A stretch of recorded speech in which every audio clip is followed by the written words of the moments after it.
About Tasker Ahmed though, I did watch him bowl. I don't know. I would actually put him down the pecking order now. I think Abu Jahid, right, even Rugby's ahead of Tuscan now because he got some wickets, but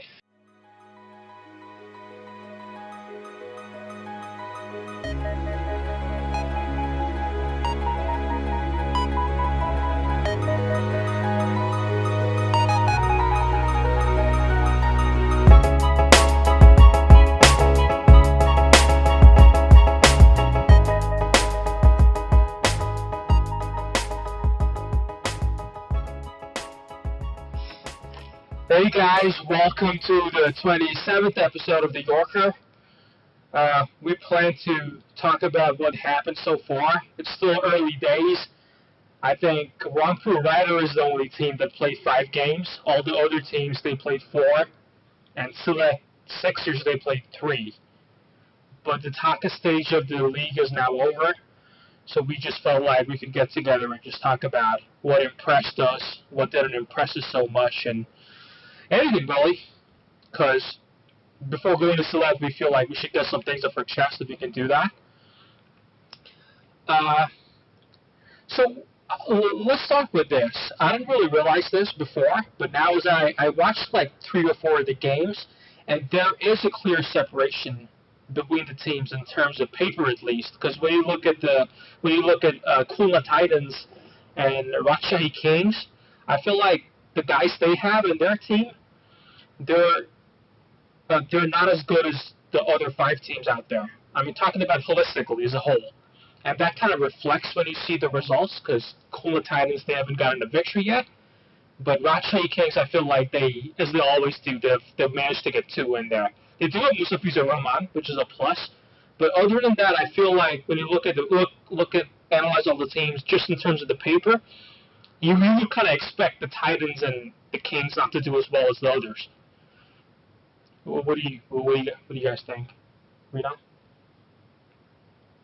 Um, I don't know. I mean, BPL has had its surprises so far. I mean, when you look at teams like Rajshahi and then Chittagong, they did look like one of the weakest teams on paper.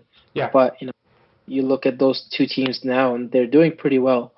And I think it's more important that these teams do well because, these teams are more local players dominated.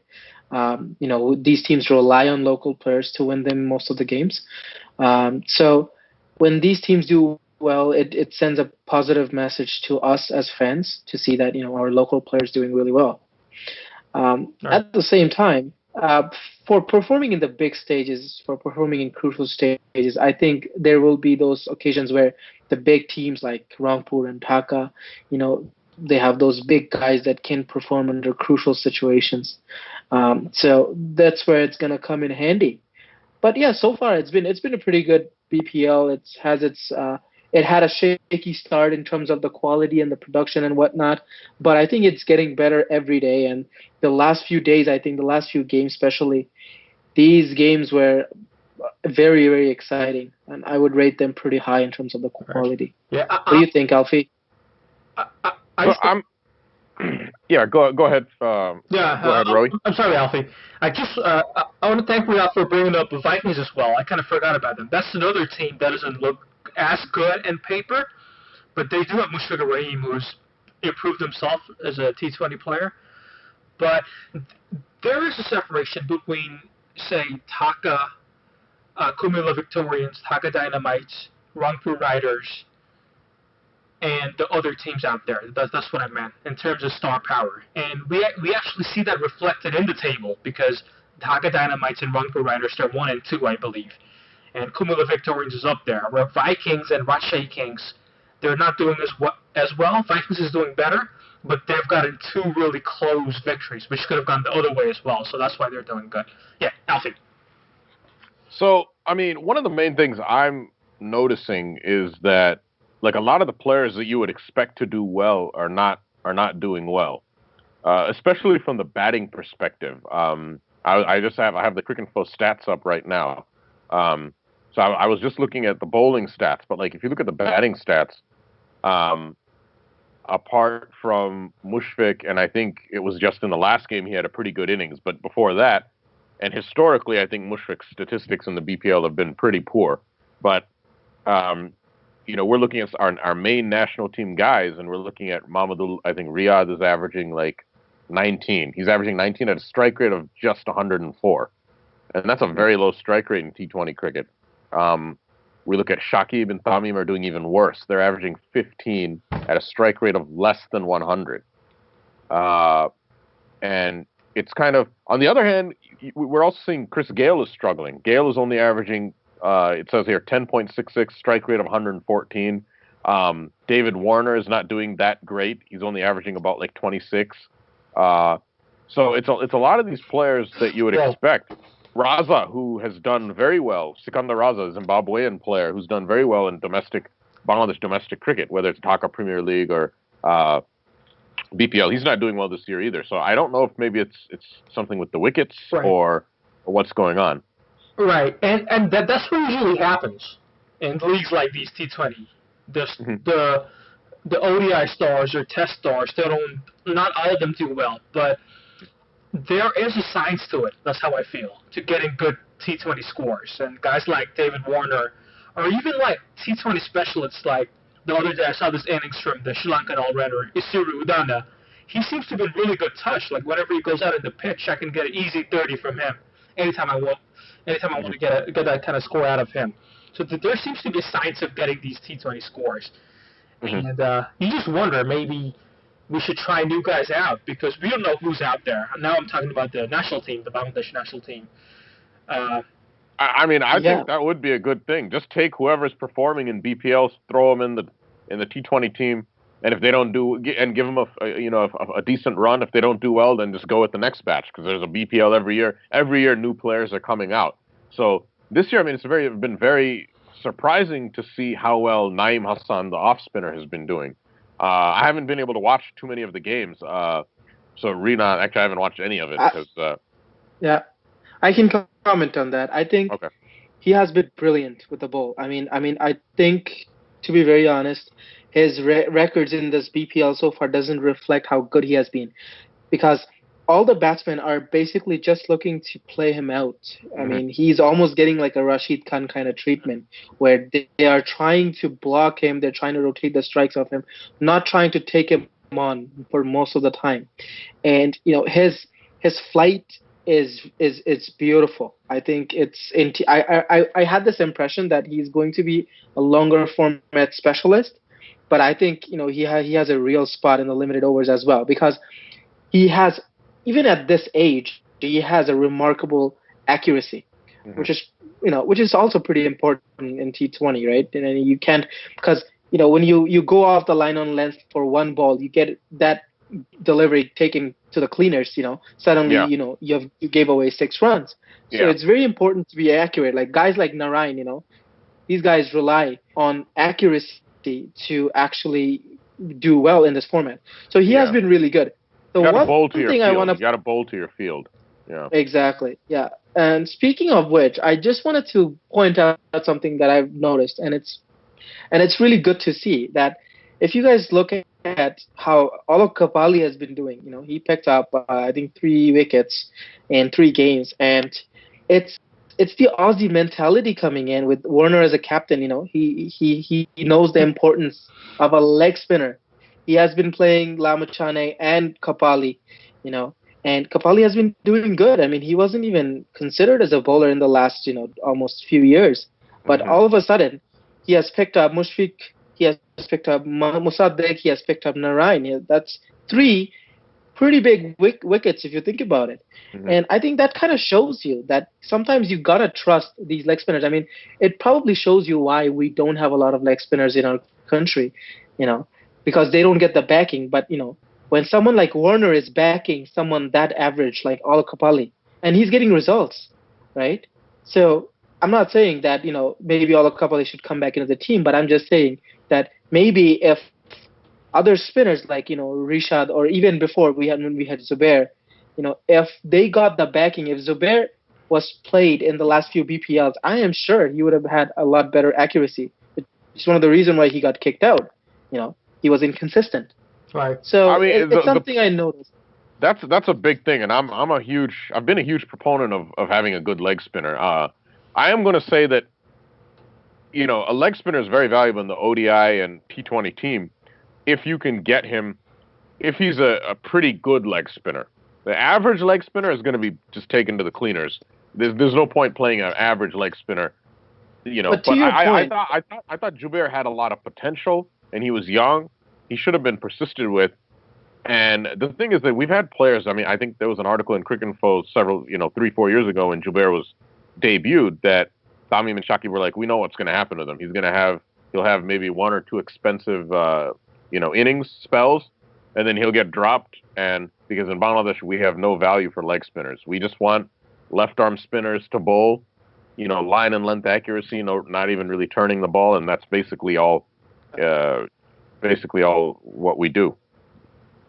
To your point though, like I can speak to that because I personally bowl leggy, even though not as professionally. But I think for a leggy to be not average, to go above average, you need to invest some time in them because Absolutely.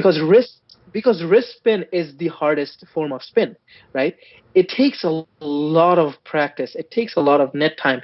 I'm not gonna say that it's only the management's responsibility, but it's also the bowler's responsibility as well to spend hours after hours in the nets, because this is something that it's tough. Like when you look at guys like Imran Tahir, Yasir Shah, these guys became quality leg spinners. Even Adil Rashid became quality leg spinners after a long time. Yeah. None of them were quality leg spinners at the age of 19 or 20, right? Yeah. Rashid Khan is the only example. And again, Rashid Khan has not been effective we don't know how effective he's going to be in the longer format yet. Exactly. Even in ODI, he's good, but he's not the best. But other than Rashid Khan, every other leggy that we know, you do need to invest time in them for them. Because otherwise, if you bring them on for 2 overs in one game, and then you bring them on again the next game, that doesn't work. You need to give them a decent spell for them to get used to. It's something we have to catch up in. I feel like other teams that have got this tool and we don't, and it hurts us. It hurts us both ways. It hurts us once when we can produce a spinner like that, and it hurts us once more when the other team does, and then they get our wickets, and we have this. I don't know, this type of complex, inferiority complex, I guess. Going mentally, right. I'm talking about mentally, just going into the matches and not having the same weapons as them. Moving from spin to pace, this BPL I got to watch Abu Jayed Moore, Gamze Islam Rabbi, and Khalid Ahmed, and I gotta say that they all three have got pretty sweet action. I mean, really, there's spots open after Mushrafay. Now that he's an MP, I don't think he'll at the max after the World Cup one more year. We need a leader, a pacer, who's going to be as good as him and then command the type of respect. Mustafa Rahman obviously is the prime candidate, but right after him, what if he doesn't turn out to be that type of leader?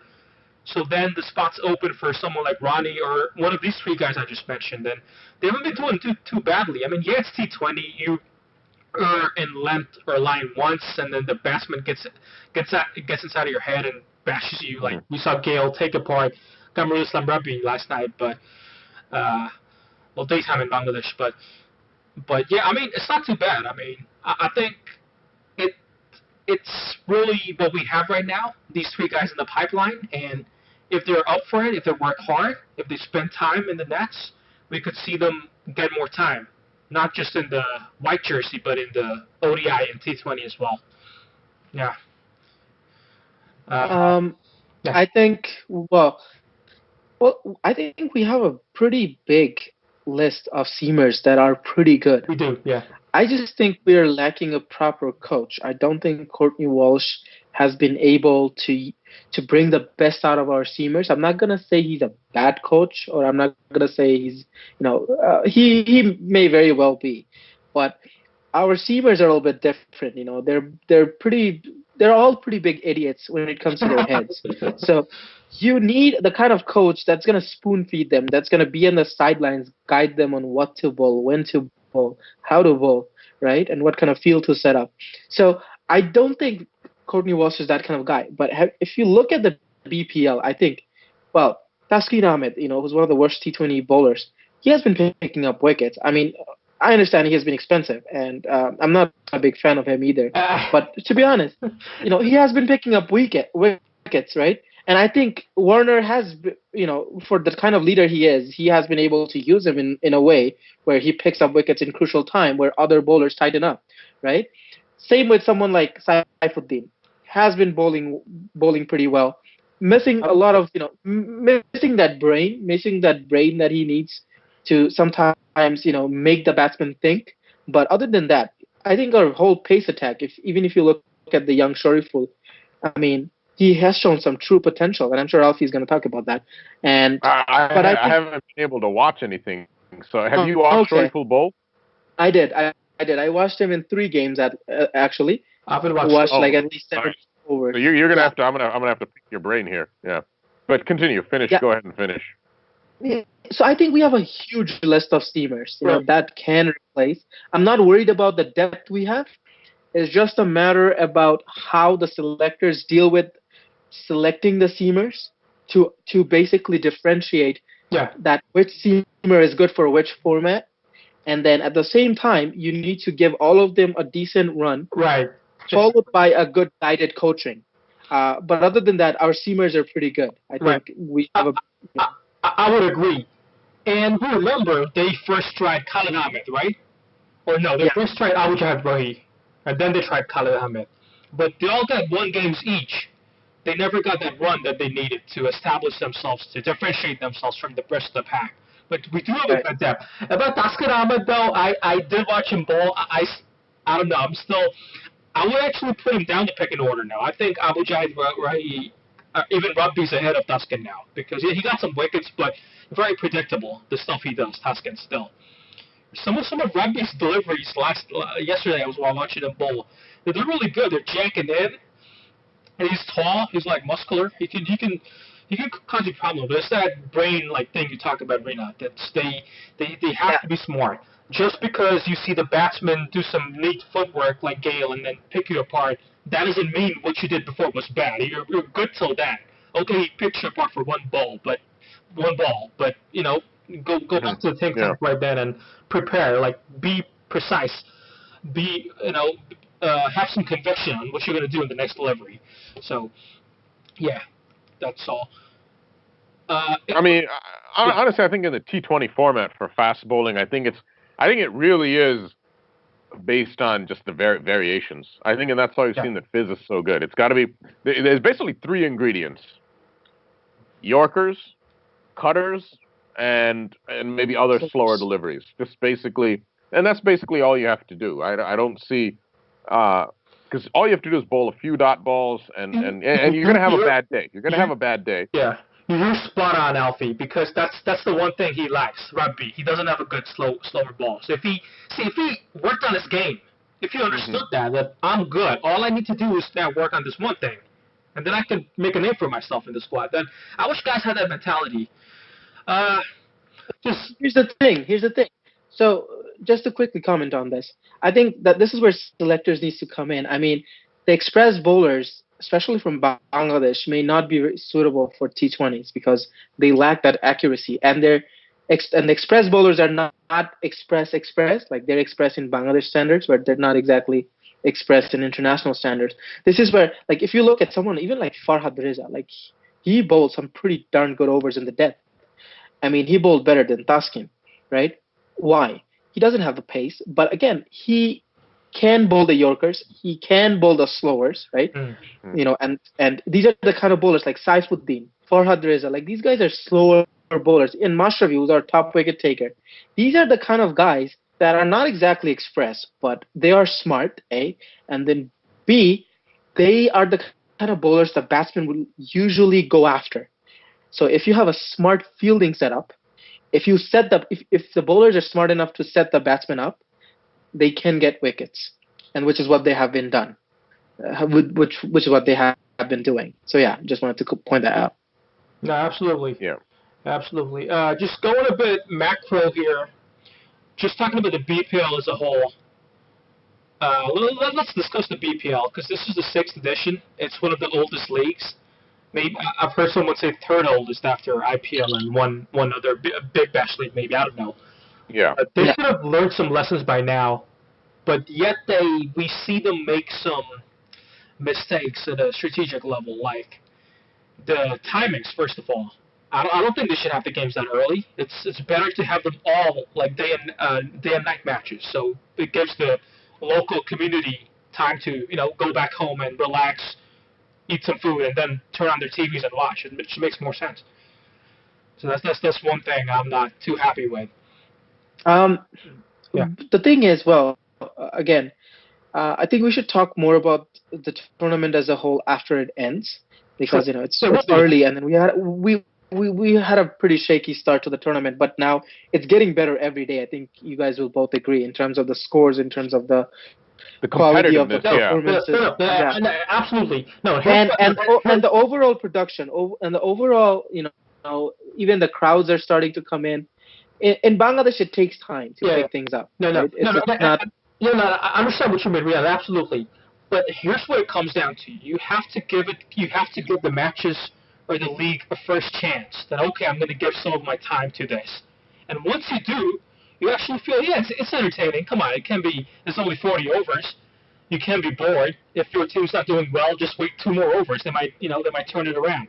But you have to give it that first chance of sitting down and watching the match. So I feel like they could have made some decisions which would put more eyeballs to the TV. Yeah. But it's just about, if you watch it, you're not going to be disappointed. But are you going to watch it? That's the thing. Yeah. That's you know what, you said it perfectly. I think once everyone who watches the games, and I think the quality, especially the broadcasting quality, has been amazing this year. Like for Bangladesh standards, I never thought the broadcast quality was bad. Maybe commentators and maybe some of the people they would bring on in the middle were not that good. But I never thought broadcast quality of BPL was bad. I thought it was fine. And now they've got now it looks pretty fancy with the spider cam and the drones or whatever they've got. Now it looks pretty nice. It looks pretty fancy. Yeah. What is the DRS situation like? I heard that it's just a replay. Well, no, they did bring the Sneeko in. It took, they took a lot of criticism from it. Yeah. And I think they should have had it from the first thing. Again, it's one of those things I think we'll have a lot of opportunity to discuss towards the end to see what were the failures.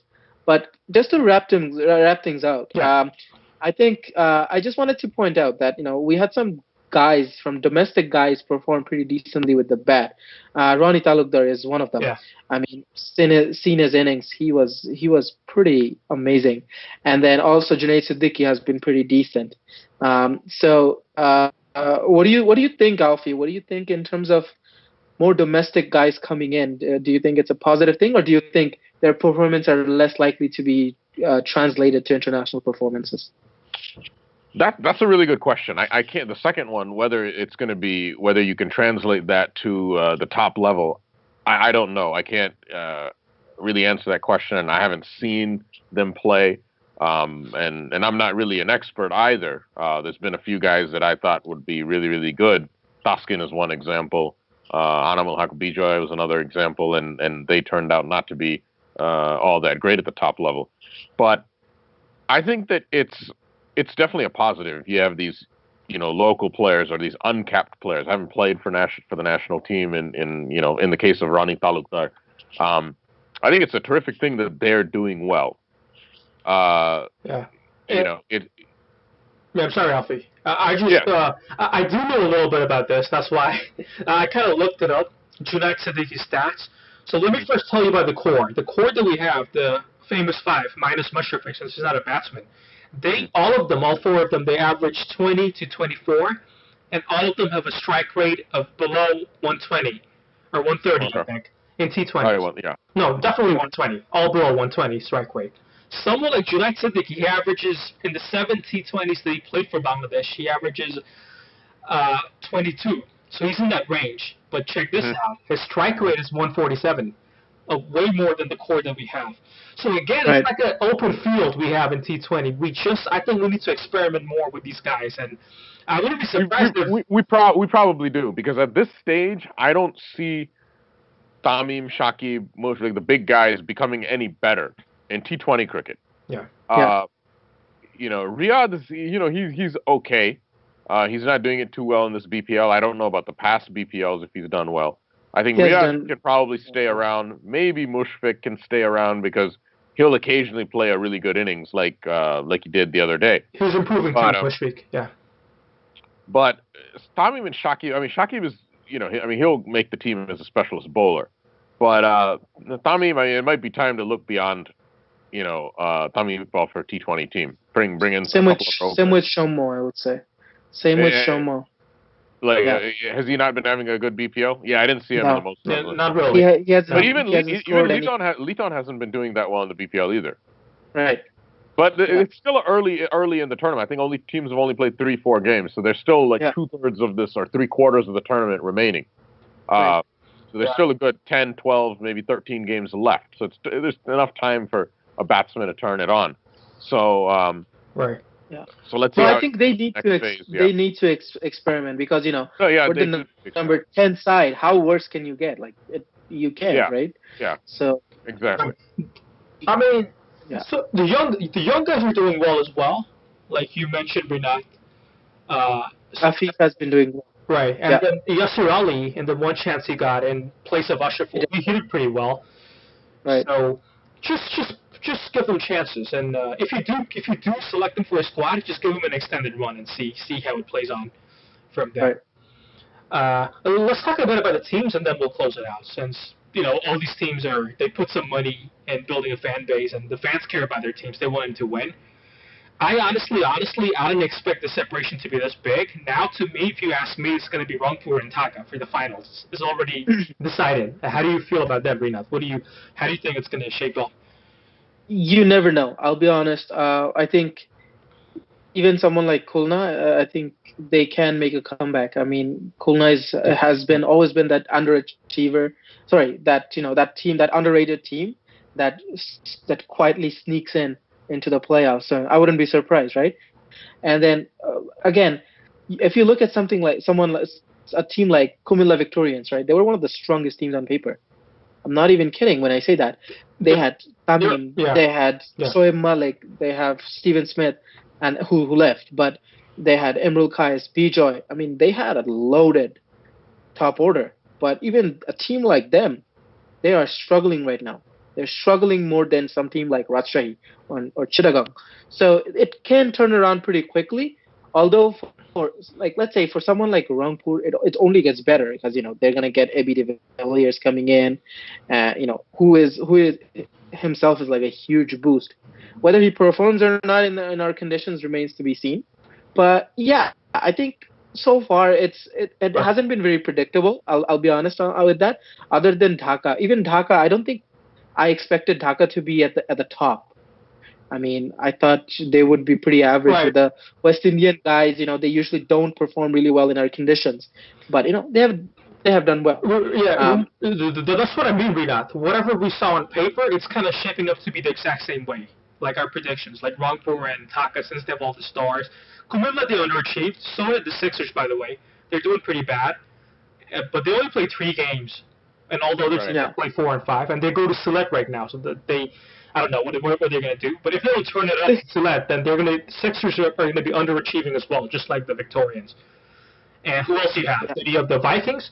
Vikings always do reasonably well, even though they're not the strongest papers. But Viking had a terrible last 2 years, I think. And if you look at their squad now, it is probably the weakest squad in terms of the foreign strength they have, right? But even then, again, shows you someone like Freilich. I'm sure 90% of the guys had no clue who this guy was. Let's talk about Freilich. I don't know how he picks up his wickets. Batsmen keep gifting their wickets to Freilich. All inside edges, all types of shots. I don't think they gift. I don't think he a pacer or what? He's a pacer guy. But he swings it pretty good early on. I think I liked his play. I think he's a very even with the bat and the ball. He's South African or what? Yes, he is. African. Yeah.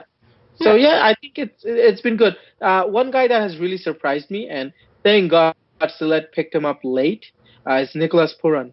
He had Yeah. some good knocks. I mean, he Outstanding. wasn't picked in the draft. I mean, so many teams picked so many of the below average players, but it's guys like You Fry, like right. Nicholas Puran. They're the one who's performing. So Yeah, Purat's another one of those specialists. I was checking his stats out. His stats for the foreign T20 leagues are better than his tests, ODI, first class, everything. His T20 stats are like better than all of his other stats. So when you pick a T20 team, you have to pick T20 players basically. And Yeah. and like Ahu was saying, let's see what happens as BPL. And I seriously consider giving the best performers from Bangladesh a chance in the future. Doesn't matter if they're not young. They could be the likes of Talukder or even Junat Siddiqui, but I think they should be considered. Yeah. Yeah. I think after the BPL, focus will probably shift to the ODI team for the World Cup coming up. But that's definitely something that they should definitely reward the players who perform, I guess, in the BPL, because there's no other real criteria. There's no other logical criteria for what selection should be based on apart from seniority, and I don't think that that's necessarily the best way to go. Maybe Riyadh and Shakib get and Mash however long he retired from T20s, so he's not going to be playing. So Fizz, I guess, would be like a senior T20 player for us now. Those guys get in automatically. Before we end, though, before you stop recording, I wanted to ask Rinat about Shoriful in particular, and maybe some other players, if he has maybe a list of maybe 2 or 3 other domestic players that we've never uncapped players that we haven't seen, and give us a little rundown. But first, obviously, I'm going to start with Shoriful. But what's your little assessment of him that you've seen? I feel like Shoriful is a pretty close replica of Fizz. Okay. He's not the smartest bowler. He's not as smart as Fizz was when he started, but he does have a very similar style of bowling. What I really like about Shoriful is he likes to bowl short. He likes to bowl short. He's not afraid to bowl short. But again, that has also backfired on him, because I don't think in our kind of pitches, bowling short really helps, right? No. But he has a good action, and he has a really good slower. He needs a lot of time. I'll tell you that. I hope they don't rush him into the national side in the next, at least in the 2 years. Let him play the next BPL, the DPLs, all those competitions, because he's definitely someone I see as a long-term prospect. How's his pace? How fast is he bowling? He's a low 130s bowler. Mostly high 120s, low 130s. I mean, he's 19, right? I mean, no, he's actually 17. Actually, I think. Oh, sorry, my bad. Exactly. At 17, if he's bowling 140s, he is probably going to get injured a lot more often. So it's good that he isn't. He is doing good. I think Riyadh needs to be a little bit more sensible in how he uses it. But so far, I'm pretty impressed with how he's been bowling. And then if I look at any other guys that are uncapped, I think Ronnie Talukdar was the other guy that really surprised me. He's someone that really charged the bowlers, and that's pretty surprising, because it's a big stage. You have a guy that hasn't really gotten a lot of chances, coming in that confident, and confidence is one of the biggest issues in Bangladesh in general. So having someone confident really helps. So he's a second guy. Other than that, it's pretty early. I think we'll see a lot more performances as we progress. And I think we're getting this trend where the local players are starting to perform better. So hopefully we'll get some better performances as we go along. Yeah. So sure. I think that was it. We'll end it here. With a few predictions, if you guys want to do that. I just want to say that I think Dhaka and Rangpur, they're going to run away with this unless Sixers and the Victorians don't do anything. I think Sixers will.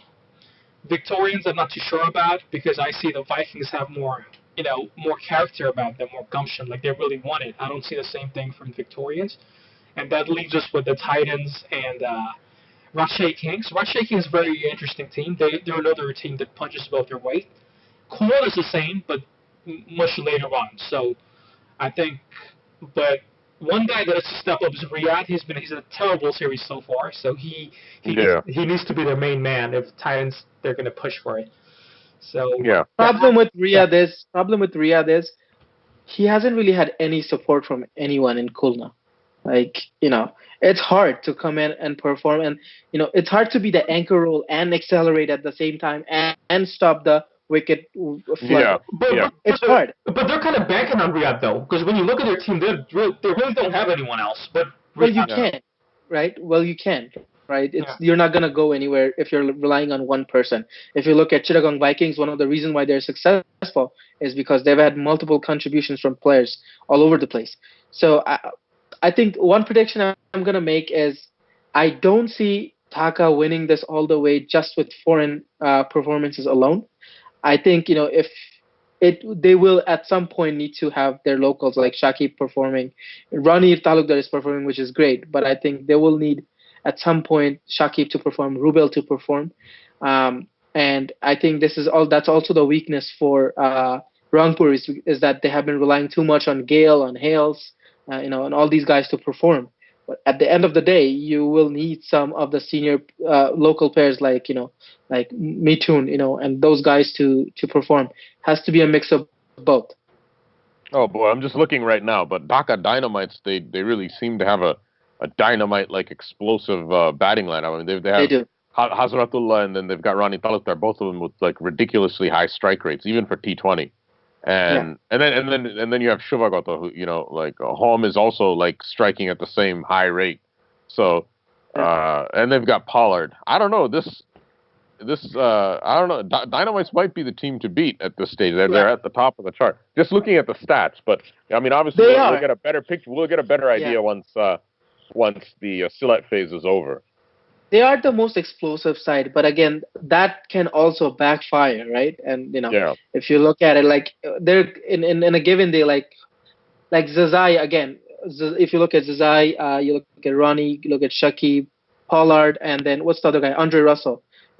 Probably one of the strongest lineup we have. But then again, if these guys are so inconsistent and so unpredictable, so let's say they make it to the final, winning everything, and then they have one bad day. And all of these players can have a bad day together. That's the bad part, right? There's no one player that's like, okay, we're good, that can be very consistent or can hold one end. You don't have a player like that in the side. So if they have one bad day, let's say at the crucial stages, at the knockout stages, they can get knocked out. Mm-hmm. Yeah, and that's the beauty of yeah, that's for sure. True. Yeah. I mean, it's the beauty of a knockout format. Once you get into the knockout format, anything can happen with the team. You just need a good day. So yeah. Right. So that was it, guys. Thanks for joining us, and we'll do another one of these review episodes after the second leg of matches that happened in Sylhet. So thanks again for joining us. Thanks, Rian. Thanks, Alfie. See you next time. Sure.